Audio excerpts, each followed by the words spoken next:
사람 이야기 제1편. 많은 사람들이 MBTI가 자기의 성격이라 알고 있지만 불행하게도 MBTI는 당신의 성격을 말해주고 있지 않습니다. 지금부터 하는 이야기를 다 공부하신 분들은 결코 사람 이야기를 알기 이전으로 돌아갈 수는 없을 것입니다. 왜냐하면 사람에 대한 새로운 인간관을 가지게 될 것이기 때문입니다. 현대를 살아가는 많은 사람들이 자신의 성격에 대해 특별한 관심을 가지고 있는 것 같습니다. 누구든 자기가 어떤 성격의 소유자인지 궁금해하는 것이죠. 사실 어떤 의미에서 사람의 성격을 안다는 것은 그 사람을 알 수 있다는 말과 다름이 없습니다. 그러니 쉽게 생각할 문제가 아닌 것이죠. 따라서 자기의 성격에 대해 올바로 안다는 것은 대단히 중요한 일이 될 것입니다. 여기 소개하는 사람 이야기는 자신의 성격을 알고자 하는 사람들에게 도움이 되고자 만든 프로그램입니다. 이렇게 자신의 성격에 대한 공부가 무르익으면 당연히 타인의 성격을 아는데도 도움이 될 것입니다.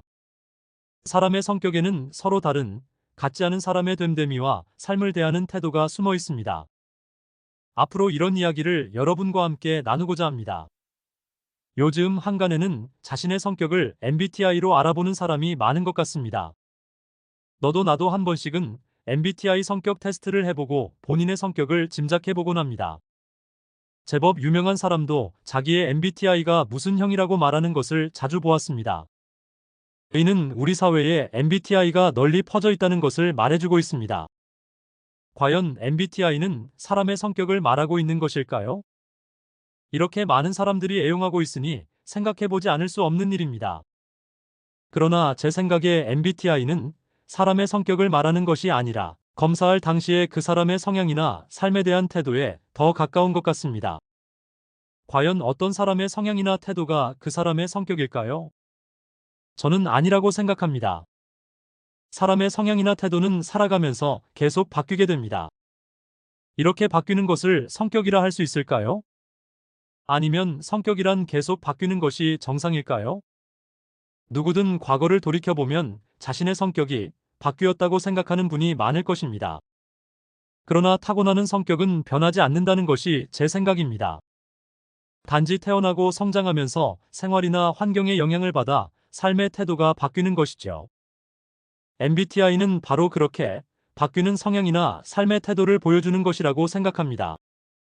삶의 태도가 어느 정도 성격의 한 단면을 나타내기는 하지만 그것이 성격의 전부는 아닌 것이죠. 하지만 이렇게 유행을 하고 있다는 것은 MBTI 성격 테스트가 어느 정도 신빙성을 지니고 있다는 뜻입니다. 누구든 MBTI 테스트가 자기가 생각하는 성격과 상당 부분 일치한다고 느낀다는 말이죠. 하지만 이것은 너무나도 당연한 일입니다. 모두 자기 보고형의 설문을 기초로 사람을 판단하기 때문입니다. 그렇다고 MBTI가 자기의 성격과 딱 맞는다고 생각하지도 않는 것 같습니다. 자기와 코드가 맞는 형이라도 맞지 않는 요소가 많이 보이기 때문입니다. 이것은 타고나는 성격과 길러지는 성격을 나누어 판단하는 기능이 MBTI에는 없기 때문에 나타나는 현상입니다. 그럼에도 불구하고 MBTI가 유행하는 것은 더 나은 다른 대안이 없기 때문일 것입니다. MBTI를 능가하는 다른 테스트가 보이지 않는다는 말이겠지요. 지금 나와 있는 모든 성격 테스트는 자기보고형의 테스트입니다. 저는 자기보고형의 테스트는 온전한 성격 테스트가 아니라고 생각합니다. 자기보고형의 테스트라 하더라도 어떤 형식을 취할지 심각하게 고민해봐야 할 문제라고 생각합니다. 과연 사람의 성격을 알 수 있는 새로운 해결책은 없는 걸까요? 이제부터 이런 물음에 대한 한 가지 해결책을 제시하려 합니다. 산업이 발달하고 사회가 복잡해지면서 현대인은 누구나 미래에 대한 불확실성과 함께 불안이라는 정서를 안고 살아갑니다. 자신의 성격을 안다는 것은 자신의 장점과 단점을 알 수 있다는 말과 다름이 없습니다. 따라서 자신의 성격을 제대로만 알 수 있다면 불안을 극복하고 자신감을 가져 살아가는 데 필요한 경쟁력을 키우는데도 많은 도움이 될 것입니다.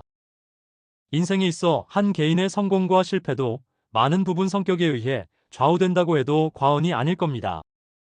그러니 자기의 성격에 관심을 가지는 것은 너무나도 자연스러운 일입니다. 하지만 문제는 어떤 테스트도 석연치 않은 점이 많고 그대로 믿기가 어렵다는 데 있는 것 같습니다. 그중 하나가 사람의 성격을 유형별로 나누는 것입니다. 이를테면 지도자형, 예술가형, 개혁가형, 과학자형 등이 그렇습니다. 이렇게 테두리를 지어 나누면 설명하기는 편리하지만 사람을 2차원적인 평면상에 놓고 말하게 되는 단점이 있습니다. 각각의 형에 따른 전형적인 사람이 있을 수 있습니다만 사람의 성격은 인구수만큼 많을 수도 있는 것이죠. 같은 지도자라 하더라도 성격에 따라 다양한 지도자형이 있을 수 있다는 말입니다. 따라서 지금까지와는 다른 새로운 방법이 나와야 사람의 성격에 보다 가깝게 접근할 수 있을 것입니다. 제가 생각하기에 사람의 성격을 제대로 알기 위해서는 동양과 서양의 사람에 대한 여러 생각들이 합쳐져야 한다고 생각합니다. 대표적으로 동양에서는 이제마의 사상 철학이고 서양에서는 뇌과학과 심리학의 성과들입니다. 동양에서 사람의 성격에 관한 탁월한 이론을 세우신 분은 동무 이제마 선생이십니다. 동무는 그가 지은 의학서인 동의수세보원에서 사람은 체질과 함께 성격도 타고난다고 주장하셨습니다. 이 생각은 대단히 중요합니다. 성격에 관한 모든 이론들은 자기보고형으로 이런저런 성향을 지닌 사람이 있다고 분석합니다. 사람들의 성격을 2차원적으로 분석하고 분류한 것이 대부분인 것이죠. 그러나 동무 선생은 사람이 어떤 성격을 타고난다고 주장합니다. 이것이 성격에 관한 다른 여러 이론들과 차이나는 지점입니다. 사람이 성격을 타고난다는 생각은 동서양을 막론하고 동무 선생이 처음 하신 생각입니다. 이 생각은 자기보고형이 아니더라도 사람의 성격을 알 수 있는 결정적인 단서를 제공합니다. 이 생각이 어떻게 중요한지, 어떤 힘을 갖고 있는지는 차차 밝히도록 하겠습니다. 이제 성격에 대한 서양의 이론을 한번 살펴볼까요? 서양에서는 사람의 성격이나 성향을 심리학에서 많이 다루고 있습니다. MBTI가 나온 지 80년이 지났으니 그 후로도 많이 발전해 오늘에 이르고 있을 것입니다. 사람의 성격에 대한 연구도 활발하게 이루어졌고 수많은 성과가 책으로도 나와 있습니다. 여러 개선이 이루어지고 있지만 그렇다고 똑 부러지는 새로운 테스트가 나온 것도 아닌 것이죠. 그만큼 사람의 성격을 다루는 것이 쉬운 일이 아니라는 말입니다. 하지만 성과가 없는 것은 아닙니다. 그런 일은 뇌과학에서 일어났습니다. 뇌과학자와 심리학자들은 좌뇌와 우뇌의 기능을 알아냈습니다. 좌뇌와 우뇌의 기능은 성격 판단에 있어 결정적인 역할을 하기에 대단히 중요한 사항입니다. 좌뇌는 이성적이며 사고하는 뇌이고 우뇌는 감성적이고 느끼는 뇌라고 합니다. 그리고 과학자들은 좌뇌형인 사람과 우뇌형인 사람이 세상과 접촉할 때 대처하는 방식이 다르다는 것도 알아냅니다. MBTI는 사람을 크게 외향적인 사람과 내향적인 사람으로 나누고 있습니다. 그에 따른 종속 변수로 인식과 판단, 감각과 직관, 사고와 감정을 조합하여 16가지 성격을 만들어냅니다. 이 이론은 칼 융의 성격 이론에 바탕을 두고 있습니다. 칼 융은 프로이트와 함께 심리학의 아버지로 불리우는 사람입니다. 꿈의 보편성을 추구하던 프로이트와 달리 각 개인의 개별성을 더 중요하게 생각해 분석 심리학의 기초를 세운 사람입니다.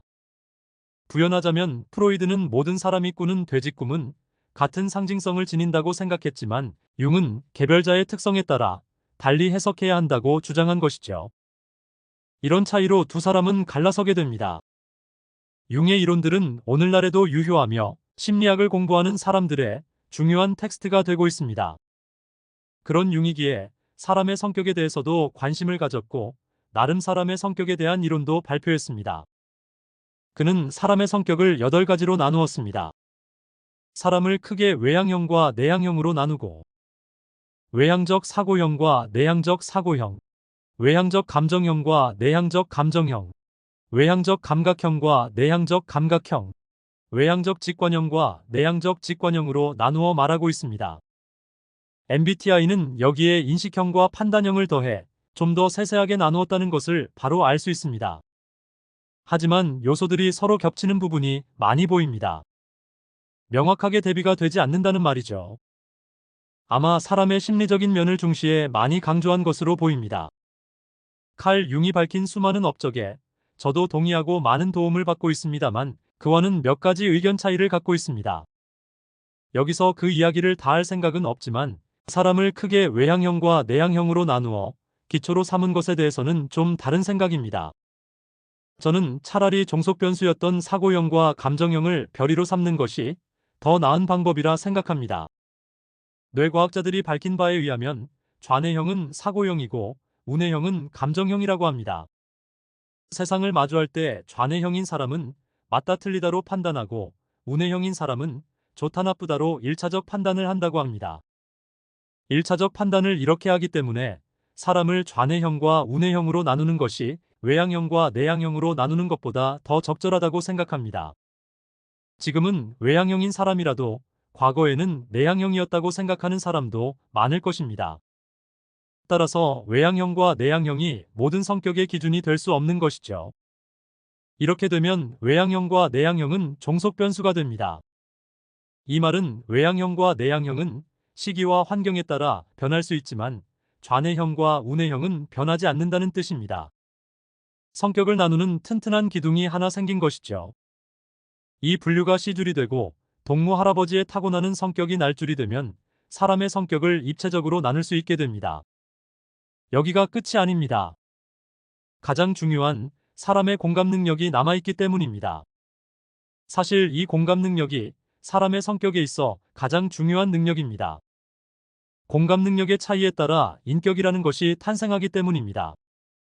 이상을 정리하면 사람은 동무 할아버지가 말한 4가지 성격을 타고나고 그것이 좌뇌형으로 타고나는지 우뇌형으로 타고나는지에 따라 8가지 성격이 나타나게 됩니다.